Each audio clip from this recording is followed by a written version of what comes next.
Hello. Let us see now the hands-on session on variants of CNN and transfer learning. So, we will be using the same data set that we had used for week 3 CNN, building the CNN hands-on. So, it is the same data set, and the initial portion of the implementation will remain the same. So, since the focus here is on the variant of CNNs, so I will be directly moving into the variant. You can quickly recall what exactly is this. You are taking the data set and then the data augmentation part.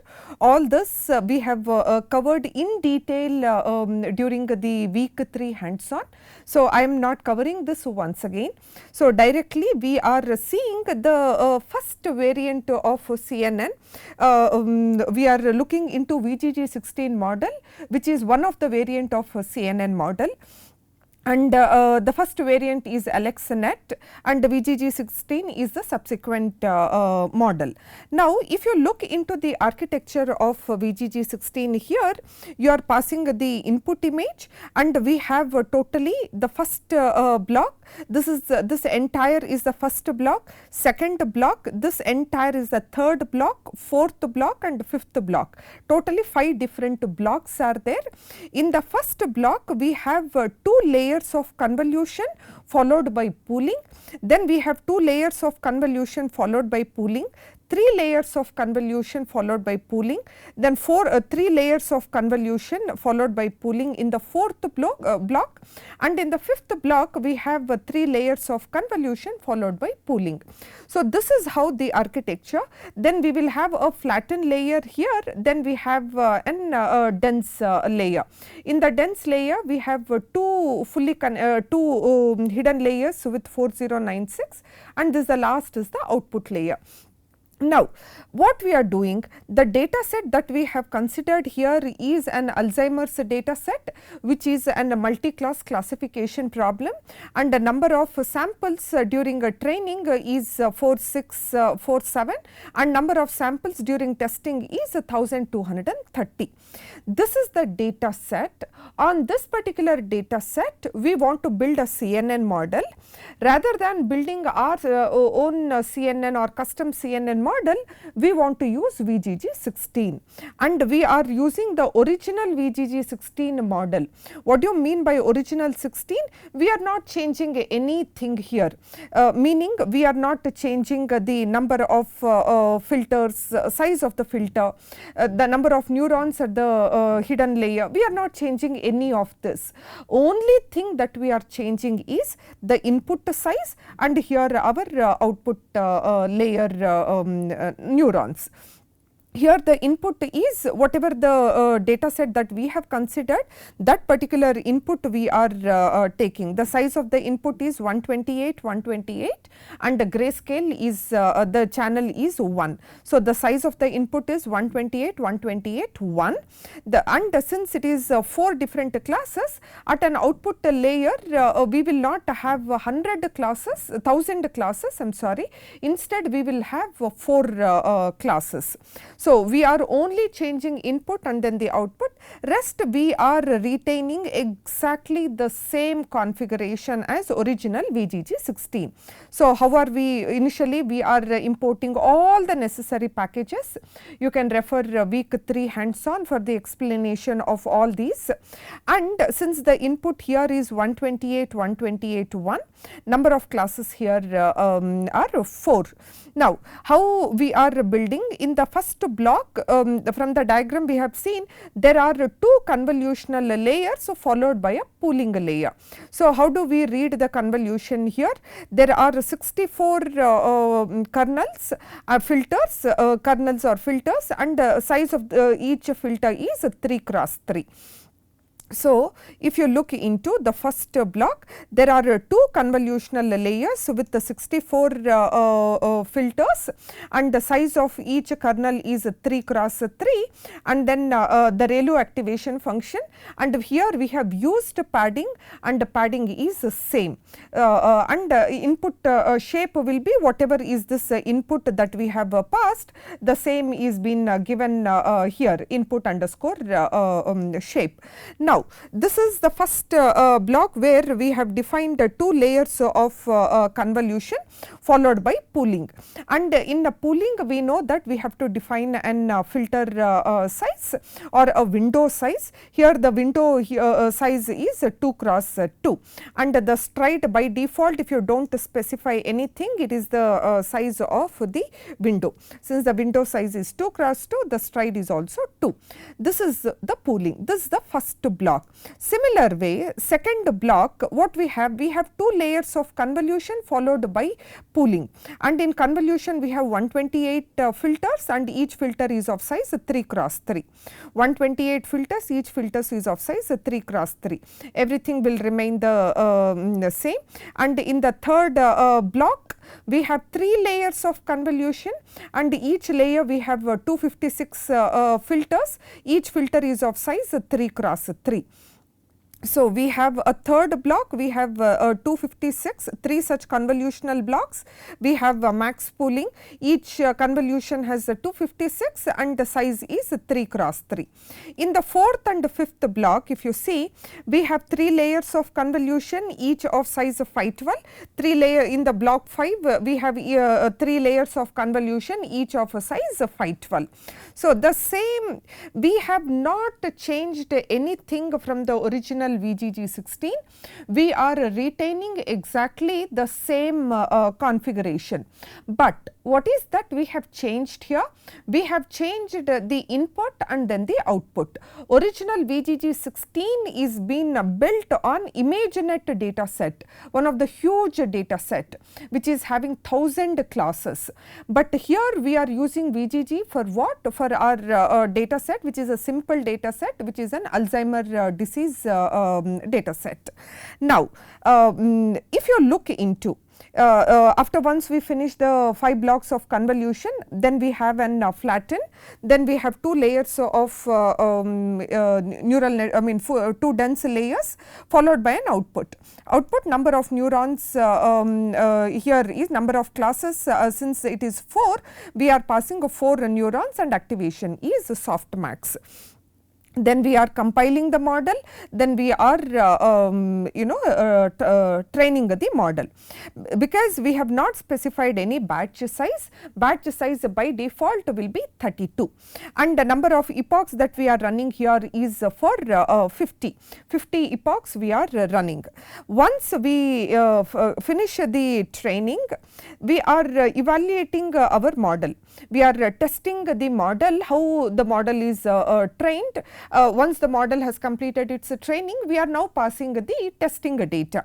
So, we are passing the test underscore generator, which is having a testing data, test data. Now, when you pass it to an evaluate function, it is going to return us 2 parameters.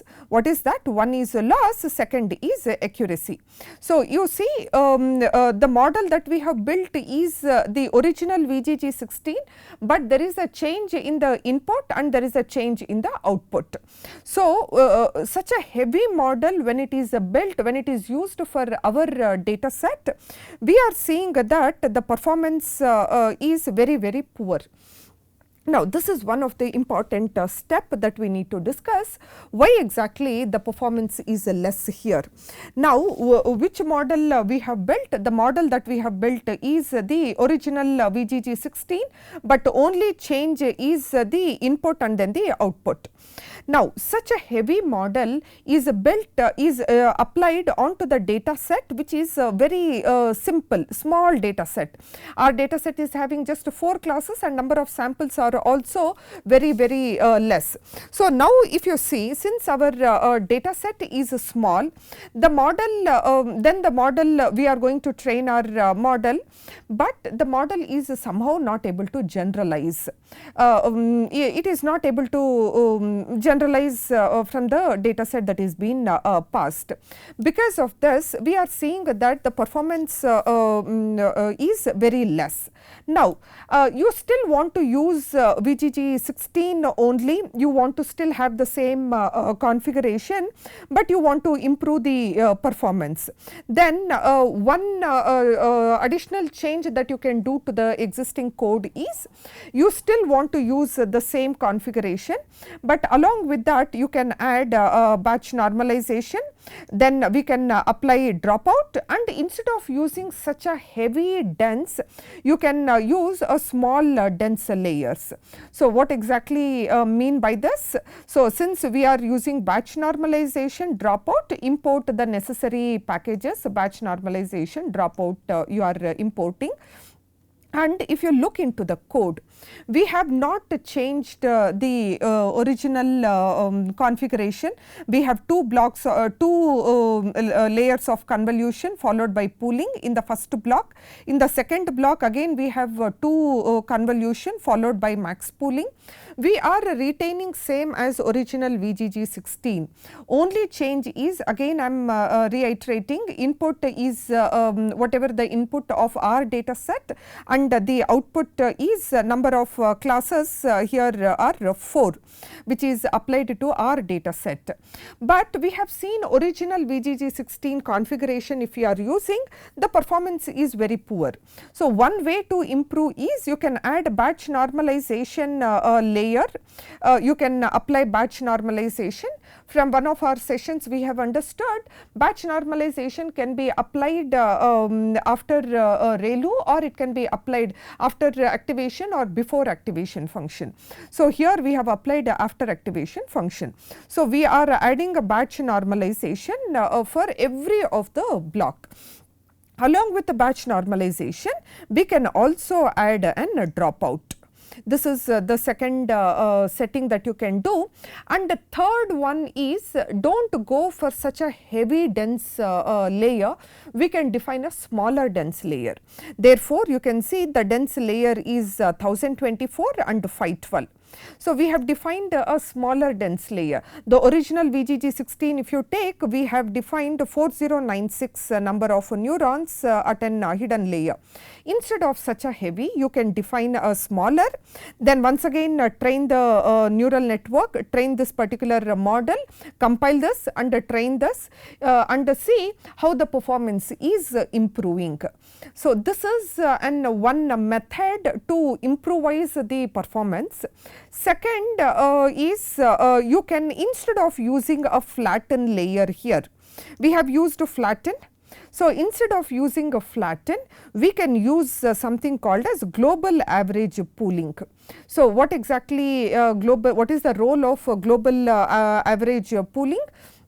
We will be drastically reducing the size of the input that is passed to a dense layer. If you use a flatten, whatever the input that you are getting, and if you are using a global average or global max pooling, you are drastically reducing the size of the input that is being passed to a neural net or to a dense layer. So, instead of using a flatten layer here, one change that you can do is you can also you can add a global average pooling. You can change it to global average. So, instead of flatten, you can change it to this. Rest everything, all the convolutional blocks will remain the same, and then the dense layers also will remain the same. Then once again compile the model and then see how there is an improvement. Is there any improvement in the accuracy performance? This is the second option. The third option is instead of going, we do not want to do batch, we do not want to add batch normalization, we do not want to go for global average pooling. The third option and the most popular technique is you can use transfer learning. So, you can improve the performance by using a transfer learning concept. So, this is all about how you will be applying original VGG16. If you want to go for 19, then whatever is the architecture of 19 model, this is original 19 model. So, VGG19, which look into this configuration and accordingly keep adding the layers. So, this is what is if you are using original VGG 16 and 19 model for our data set. We have seen that the performance, if you see the original VGG 19 model also, you will be seeing that the performance is not very good. It is almost a similar performance of our VGG 16 model. So, if at all if you want to improve the performance, one way is you can go for batch normalization, you can add a dropout, you can build a smaller dense layer, or instead of using a flatten, you can go for a global average pooling or global max pooling. If at all, if nothing of this works, then the most popular method is transfer learning. So, this is where we will look into how exactly the transfer learning works. We still want to use VGG 16 onto our data set, but when you are using a transfer learning concept, let us see how the performance is going to, how the performance is enhancing, or how we are seeing a good performance. So, once again, all this you can able to see it from our week 3 hands on. It is all the same data set, the same lines of code that is taken to maintain the consistency, so that it is not something new. You have already seen this part. So, now in the transfer learning, there are 3 important concepts that you need to consider. The first important concept is which is that variant of CNN you want to use, which pre-trained model you want to use. So, here we are using VGG 16. So, the very first step is whichever the model that you are planning to use, that model has to be imported. So, import VGG 16. From where will you import this? You will import this from Keras applications. So, here the first step you will be importing a VGG 16 from Keras applications. Next, the most important, the first step that you will be doing here, the input is once again 128, 128 to 1. But if you are using a pre-trained model, that is a transfer learning concept, the very first step is you are going to concatenate. Now, if you see, this is a concatenate. Now, to this concatenate, what are we passing? We are passing input underscore tensor. Now, what is input underscore tensor? It is 128, 128 to 1. Correct? This 128, 128, 1 is passed to input underscore tensor. Now, the same input underscore tensor is passed, is repeated 3 times. So, is it not your output will be now, what is this input underscore tensor underscore RGB? Here the size will be 3. It is 128, 128, 3. Here it is you are increasing the channel. Now, the very first question that one has to understand is, because you are using concatenate, call the concatenate import this concatenate function also, package also. So, the very first step is, why did we do this? So, is it not from 128, 128 to 1, we have changed it to 128, 128 3, which means from 1 channel you have increased it to 3 channels. Why did we do this? Is it a mandatory that you have to do? The answer is yes. It is a mandatory that you have to convert this, because which model we are using? We are using VGG 16. VGG 16 originally trained on which data set? It is trained on ImageNet data set. Now, when you take ImageNet data set, it is a colored images. All the images there are colored images. So, which means the original VGG 16 has seen the data set which is having 3 channels. And if it has seen 3 channels, then accordingly the first convolution layer, number of kernels, the size of the kernel is also 3. That is, if you are taking a 3 cross 3 kernel, then since your input is RGB, which is having 3 channels, for the first convolution, the kernel or a filter size will be 3 cross 3 cross 3. So because of this, all the kernels of original VGG16 it has seen an 3 channel one. So because of this, since you are using an VGG16 to our data set, the very first step is you have to concatenate and make a single channel to 3 channels. Now you can ask the question, if that is the case, why don't we add a color and make it as the 3 channels instead of concatenating like this? We are concatenating and making it as 3 channels. Instead of that, can we add colors so that automatically it becomes a 3 channel? Why to fake a colors? Why to add a color and make it as a it is not an original image, right? Our original image is a grayscale. By instead of faking a color, we are repeating the channels. By we are repeating the same input 3 times, so that the original shape, the patterns are not being disturbed. So that is the intention of doing this way rather than adding the color to an original input. So this is the first step. I hope it is clear to you. The first step is if you are working on grayscale or if you are working on binary image, if the channels are 1, concatenate and make it as 3 channels, because our original VGG16 is trained on ImageNet, which is having 3 channels. That is the first step that you need to do it. Now you have to call the VGG function. So you have imported VGG, right, to call it. Now you know that whenever we are working on CNN, CNN is mainly used when an input is images, and in the image the most important and the basic step is you have to first extract the features. Who is responsible for extracting the features? It is the kernel, which will go through the entire image, perform convolution operation and gives the feature maps.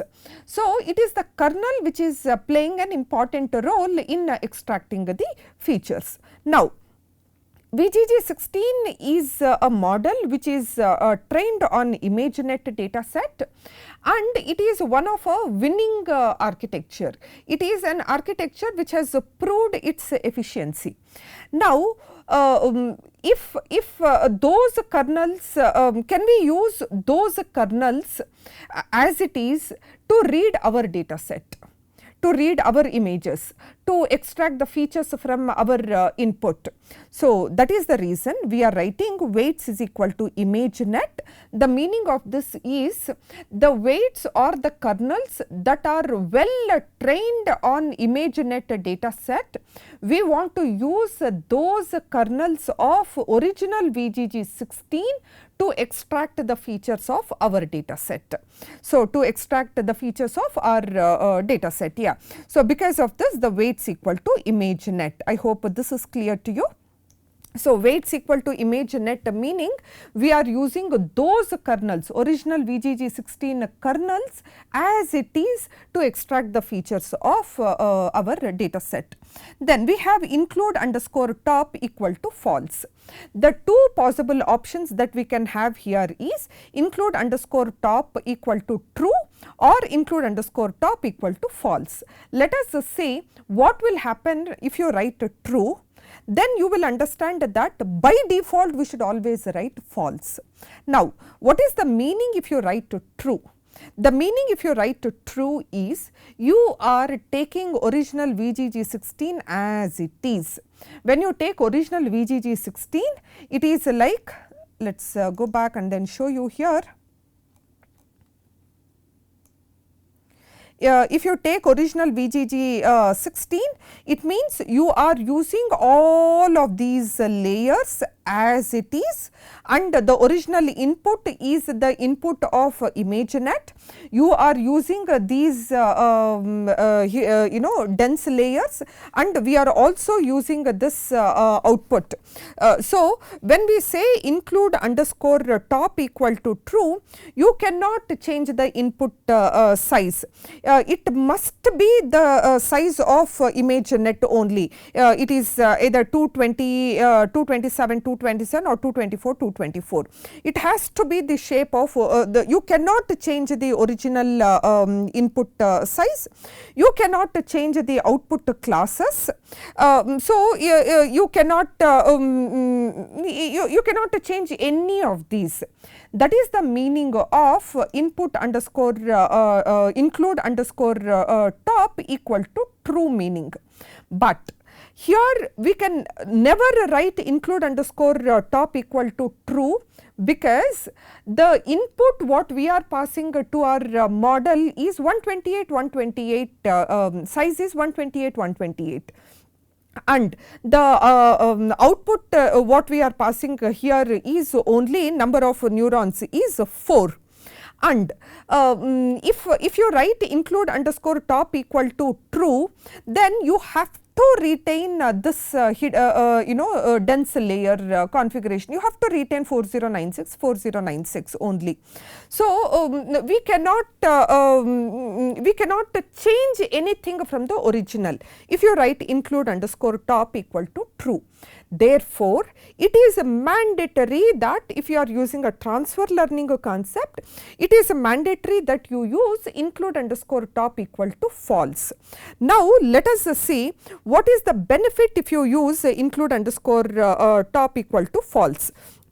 If you write include underscore top equal to false, then you are free to attach your own classifier, meaning the classification part comes after flatten, right? After flatten, whatever the layers that you want to, how many ever number of neurons that you want to, you can define your own classifier. That is the meaning of if you write include underscore top equal to false, you will have your own classifier here. So, if that is the case, what is being fixed? The fixed is before flatten whatever is that feature extracted part, which means all the convolutional blocks, all that are retained. Include underscore top equal to false indicates after flatten you are free to do some modification. And include underscore top equal to false also indicates you can now have your own input size and you are free to have that output size. That is the meaning of it. Now, this entire is passed on which image, on which input? It is being passed on input underscore tensor underscore RGB. Why it is RGB? Because now you have changed it to 128, 128, 3. Why we have to pass this? You go back, whenever you pass it to the first convolution, when you are passing it to the first convolution, by default, is it not, we will define what is the input? We will be defining the input shape. So, that is passed to the convolution, right. So, here that input we are passing here, input underscore tensor underscore RGB, we are passing that input here. This is the second important step that you need to remember. The first one you have to concatenate, because the original VGG16 is being trained on ImageNet data set, which is having 3 classes, 1000 classes and having 3 different channels. So, because it is having 3 different channels, it is nothing to do with the output, it is having 3 different channels. Therefore, you have to concatenate and make the input into 3 channels. So, that is the first step. And second, when you call the VGG16, 2 important parameters that you need to focus here is, you are taking the kernel of original VGG16 and you are extracting the features of your data set. So, this is ImageNet. Which kernels we are taking? We are taking the kernels which are trained on ImageNet data set. Include underscore top equal to false indicates you are free to have your own classifier, which means after flatten you can have your own dense layers. The input and output size is different here. Then you are building a sequential model equal to sequential, that model here is model VGG16. Then all the layers of VGG16 you are adding this. What you are adding? You are adding this VGG16 as the first one. You are adding this VGG function. Why we have to add? Because you have to extract the features, right? So that is the reason, and you are extracting the features of Alzheimer disease data set. If you have to extract the features, you require a kernel and you have to perform a convolution operation. So all that you are stored in this VGG16, that VGG16 you are adding here. Then there is a flatten layer, then there is a dropout, then again there is a dense layer, there is a dropout. So you have defined all of this. Then you are writing an output layer. What is number of classes here are 4, and then activation is softmax. So this I think by now you are very convenient, comfortable how exactly what each of these line of code is doing. Now you are free to add any number of layers here. You can repeat, you can add one more layer, you can change the parameters and dropout percentage you can change, and you can see how the performance. Now comes the next important point that you need to remember during transfer learning is, once you define the model, once the model is been built, you have to compile the model and you have to train the model. When you train the model, then basically all the layers that you have built will be trained, right. So if you go back to week 3 hands-on, where we have seen how CNN is built, when you give model.compile and when you train model.fit, basically you know, all the layers you know, whatever are the learnable parameters, all that are getting learned. But here you are using transfer learning concept. Now you are using the kernels of original VGG16 to extract the features. Now when you are training, once again if you train all those layers, is it not the original VGG kernels will also get disturbed? Because you know, you are training the model. Why you are training the model here? See, when you say this dot fit, when you use this variable, when you give dot compile and when you give dot fit, here the model gets compiled and the model gets trained. So here and all the layers here will be trained, right? This is what is the meaning. But you do not want to disturb the kernels of the original VGG16. If you include those and if you train it again, then those values also will get disturbed.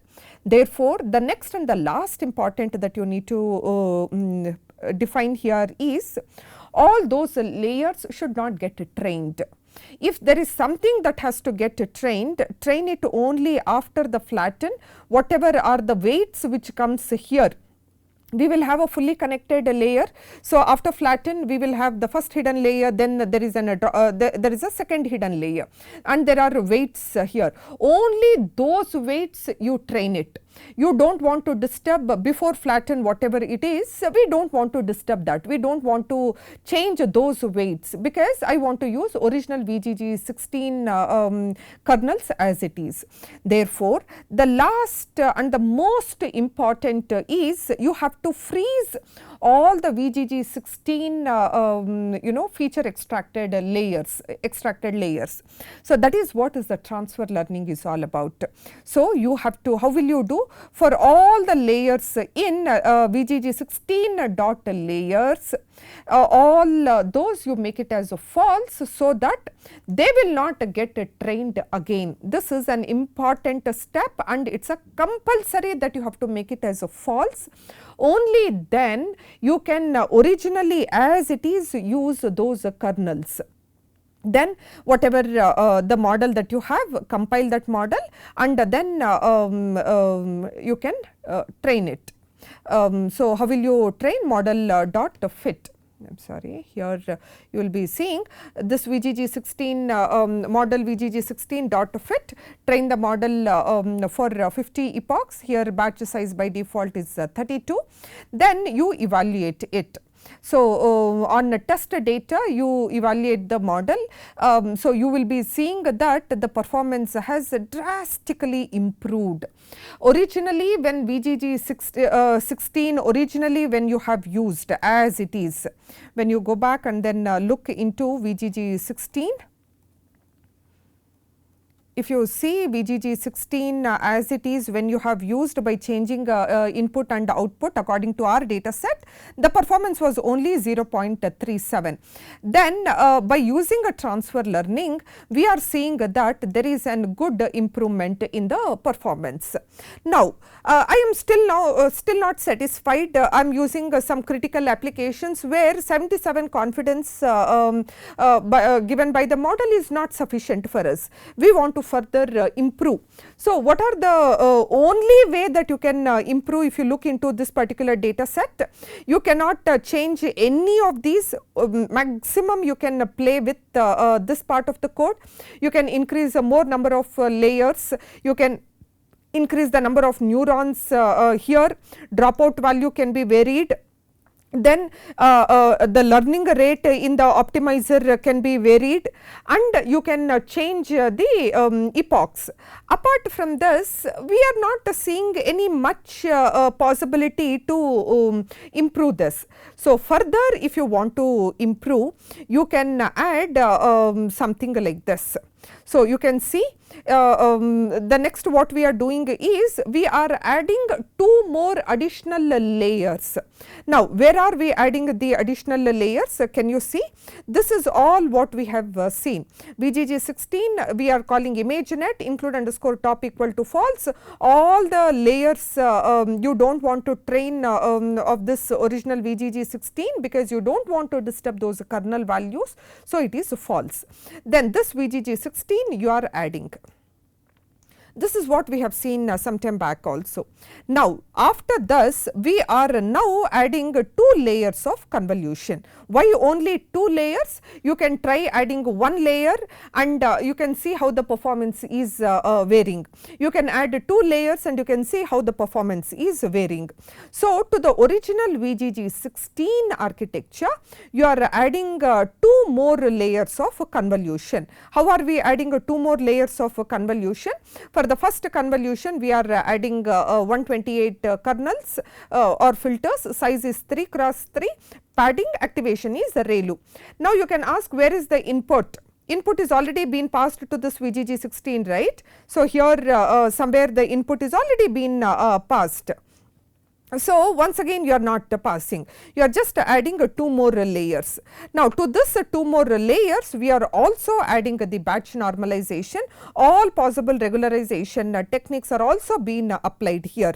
Then, once you complete this, you are adding the flatten layer, then you are adding the dense layers, then there is an output layer, then you are compiling the model, you are training the model. So, you will see that the performance, there will be a difference in the performance, and you are seeing a good jump in the performance. You cannot say that the model is wrong here, no, because during training also, training accuracy is also very good. You can see a good training accuracy, and the same is reflected on test performance also. What did we do? Along with the transfer learning, when we have applied transfer learning, so what do you mean by transfer learning here? If you see the word transfer is you are using something of the old one for a new task. Old knowledge is being used for a new task. What is old knowledge here? The old knowledge here is the kernels of the previous original VGG, and the new task here is it is applied to an your new task, that is Alzheimer data set. So, this is how you will be applying the transfer learning. So, similar way you can try for yeah, the next important is, instead of using a flatten layer, you can even try, so here we have used a flatten layer, right. Instead of using a flatten layer, you can also use a global average pooling. You can also use this also will have an impact on the performance. And the same thing is VGG 19. So, originally you have to import VGG 19 here, and then make all those the same settings. So, VGG 19 is being added, and then see how the performance is varying. For the original VGG 19, when we have used, we had got somewhere around 37%, but here using transfer learning we are getting 73%.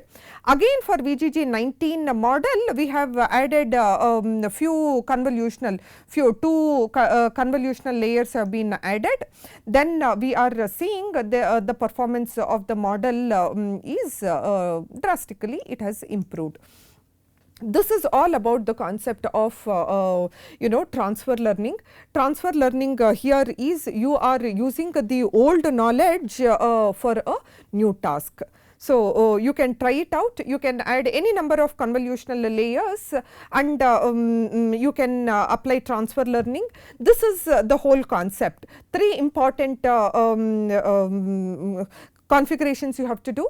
The first, you have to concatenate and make it as 3 channels, because the original is being trained on color images. And the second is include underscore top equal to false, so that you can define your own classifier. And the third one is, don't train once again the layers of the original model.